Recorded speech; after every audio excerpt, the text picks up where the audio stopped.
Steve Christou is the Mayor of Cumberland City Council, one of the local government areas experiencing a new wave of restrictions.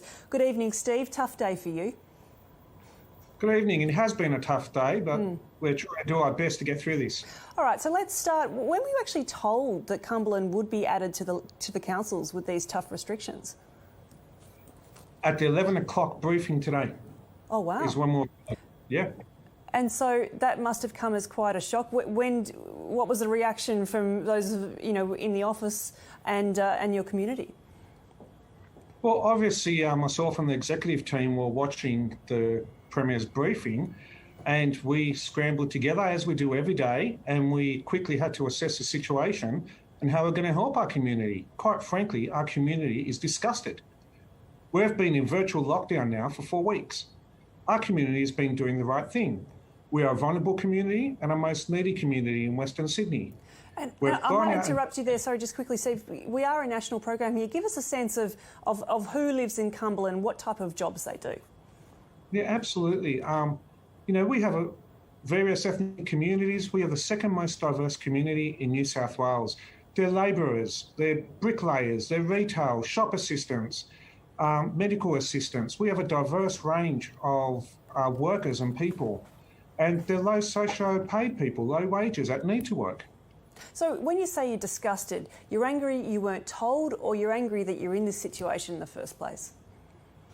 We're angry across the board. We weren't told. 3 weeks ago, we offered the state government all of council's resources and facilities and our community centres to roll out the vaccines. We wrote to them. Our team reached out and said, we'll give you our premises. We don't want any money for them. We just want our people vaccinated, but not just our 250,000 residents.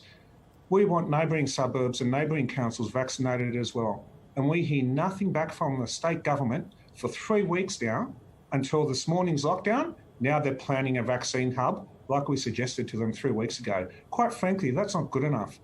Our people are vulnerable. They come from ethnic communities with low socio-economic disability. Barrier. We don't deserve this kind of treatment. We need all the assistance we can get. And to find out that the army was offered to them as well, to the state government, and she didn't take up on that offer, is very disappointing.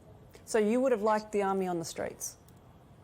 Not on the streets enforcing lockdown. I would have liked the army helping the state government with logistics and whatever other work, maybe door knocking, like our council officers were, with health, and explaining to people what's going on. I am not in support of the army coming out and enforcing a lockdown, but I wanted the army to help the situation and manage the situation better, because quite frankly, the state government's failed. Okay, so do you think then if your offer for greater vaccination had been taken up, you wouldn't have been in this situation, even though there obviously there are facilities that people can use right now. There's GP clinics, there's lots of places that people can go to get vaccinated. Do you think it's not adequate? No, it's not adequate. And when you've got harebrained ideas being thrown out that you're going to do Bunnings and Officeworks possibly as vaccination hubs, what will the stationery store and a hardware store know about vaccination? Your councils are your front line to your community. We have extensive resources and extensive centres they could have used. All we needed were the nurses and the vaccines. And the fact that we weren't approached, or any other council across New South Wales was approached to assist with the vaccine rollout, is very disappointing and shows a lack of thought and leadership.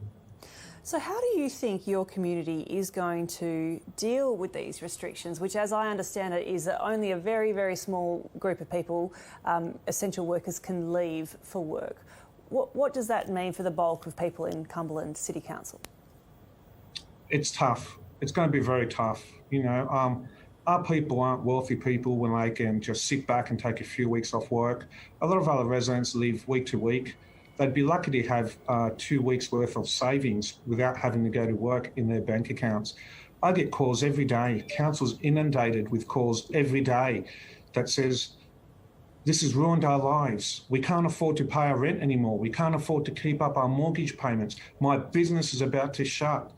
I cannot afford now to put food on the table. This is very real, and they need to come out to Western Sydney and assess the situation. And it proves that they're not in touch with what's happening in Western Sydney when we get announcements labelling Cumberland as Cumberland Shire. We're not a shire, we're Cumberland City Council. Steve, we spoke to a Western Sydney doctor earlier who said that there has been a lot of hesitancy in your community. Obviously, Western Sydney is a huge community, so there's not one position, but I'm wondering more broadly, have you seen that vaccine hesitancy, and would you have a message to people tonight who are perhaps concerned about taking that AstraZeneca vaccine? Well, look, there has been hesitancy around the AstraZeneca. That's something that our community has expressed to me, but they're definitely for the Pfizer. And I say, go out, get your AstraZeneca. I encourage anyone that's in that category to go get it. The risks are minimal. We can only go off the health advice. And that advice is that it's better to have the AstraZeneca. All right, Mayor Steve Christou, good luck and thank you for your time tonight. Thank you very much.